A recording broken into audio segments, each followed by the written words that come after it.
Сәлем достар. Менен осы көп қыздар сұрап жатыр, оюлы көрпешеге оюдың лекаласын қайдан аламыз деп. Бүгінгі тақырып сол жайында болмақ. Ең біріншіден барлығымыз білеміз, Instagram парақшасы арқылы заказ беріп алсақ болады, яғни ол жерде сізге фетр матасына лазер арқылы ойып береді. Бұл фетр матасынан ойғызып алсаңыз, ол ұзақ уақытқа жарайды. Егер Instagramға лазерная резка деп жазсаңыз, тауып ала аласыз. Ал екіншіден барлық қалада, барлық жерде білеміз, фотосалон бар. Сол фотосалонда сіздерге мынадай баннерге, яғни бұл баннерді барлығымыз білеміз, көшенің бойларында рекламаларды қоятын материал. Осындай баннерге сізге оюды кез келген фотосалонда шығарып бере алады. Мына мата. Сіз оюды интернеттен өзіңіз таңдап көрсетсеңіз, ол кісілер шығарып береді. Мен білуімше 1 квадрат метрі 900 000 теңге болады. Сіз оюды толығымен шығармайсыз, міне бір оюдың жартысын ғана. Әр оюдың жартысынан шығарып алсаңыз ыңғайлы болады сізге. Ал кейбір фотосалондарда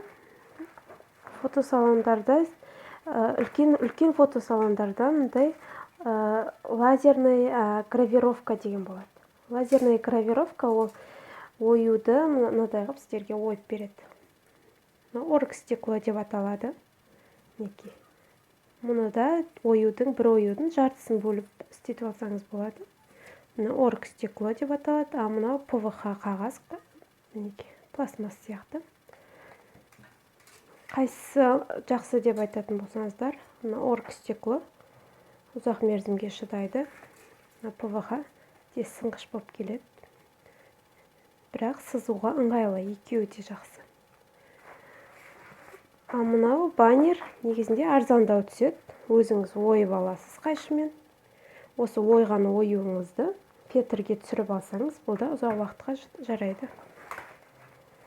Және енді үшінші біз өзіміз ең тиімді және оңай жолы, бұл үйде барлығымыздың үйімізде компьютер, ноутбук бар. Сол арқылы оюды өзіміз саламыз. Оны қалай саламыз, қазір көреміз. Компьютерға казахский орнаменты деп жаздым. Көптеген оюдың түрлері шықты.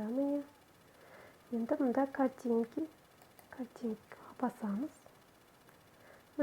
Қайсы ою сізге ұнайды, кез келген оюды таңдап ала аласыз.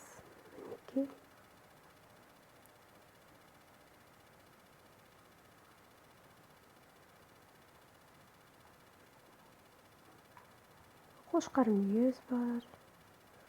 Жоғарыда әдемі оюлар бар.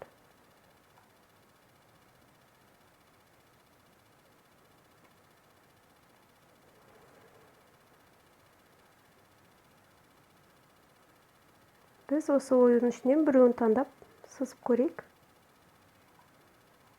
Мысалы, мынаны көрейік. Оюымыз шықты. Енді мышканың оң жағын бассаңыз, мына жерде сохранить изображение деген шығады. Рабочий стол дейсіз. Сохранить. Біздің сурет.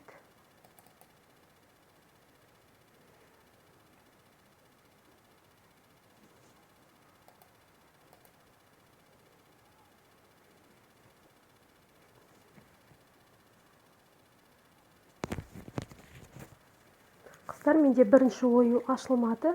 Онан кейін басқа ою жаздым. Бұл оюда көрпешеге әдемі көрінеді. Осы оюды енді мына жерде размерін үлкейтетін тұр. Соны басамыз. Осылай үлкейтеміз. Сізге қаншалықты сантиметр керек ою, соншалықты үлкейтіп алсаңыз болады. Мұның тек 4/1 ғана сызып аламыз. Мысалы, өлшейік. 50 сантиметр керек болса бізге 22, 23 деп алсақ болады мінекей. Кішкене үлкейтейін.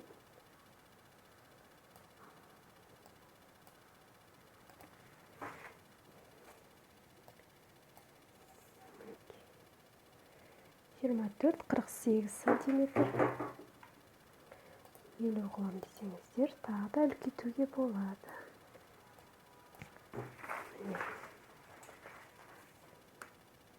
25. Осы оюды енді біз былай сызып аламыз. Ортасына қоямыз.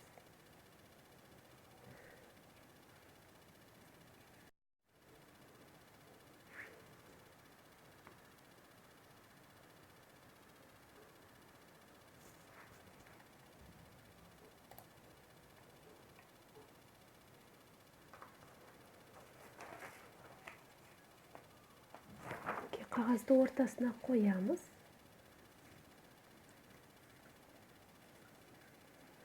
Сыза береміз.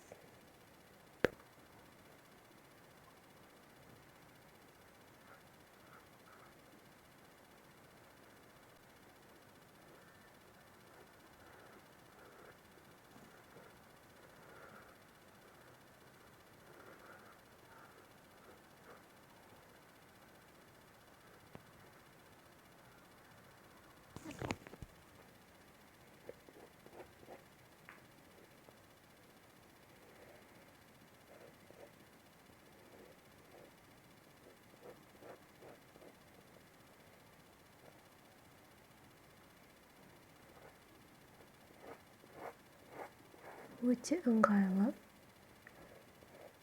Шығындалмайсыз. Қағазға ойып алып, онан кейін фетр матасына түсіріп алсаңыз болады.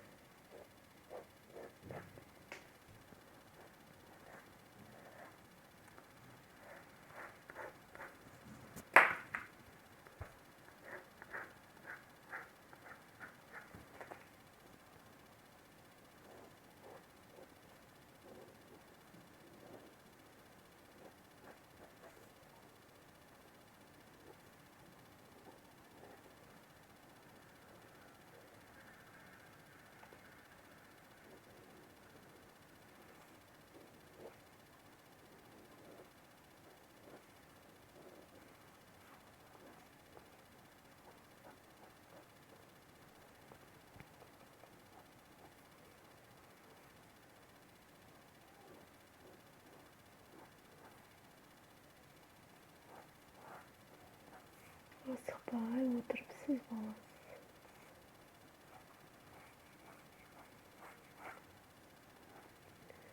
Енді міне былай жылжытып аласыз.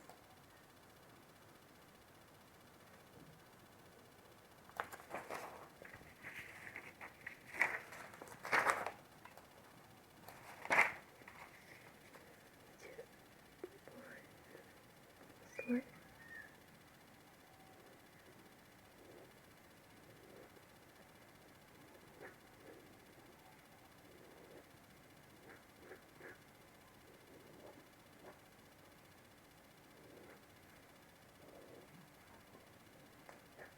Қағаз жетпей қалған жеріне басқа қағазды клейлеп, скотчтап жабыстырып аласыз да, жалғастыра бересіз. 4-тен 1 бөлігін осылай сызып аласыз. Сосын бір оюды әрі қарай құрастырып шығарасыз. Осы ең оңай жол деп ойлаймын. Мінекей. Міне бізде бір ою осылай сызып алсаңыз өте ыңғайлы. Мінекей бізде мына оюдың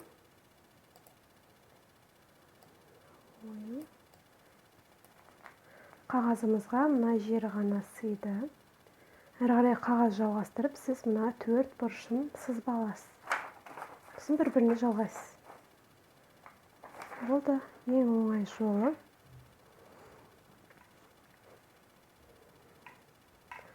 қыздар. Енді келесі видеода біз толықтай көрпеше, оюлы көрпеше тігіп үйренетін боламыз. Бізбен бірге болыңыз. Сау болыңыз.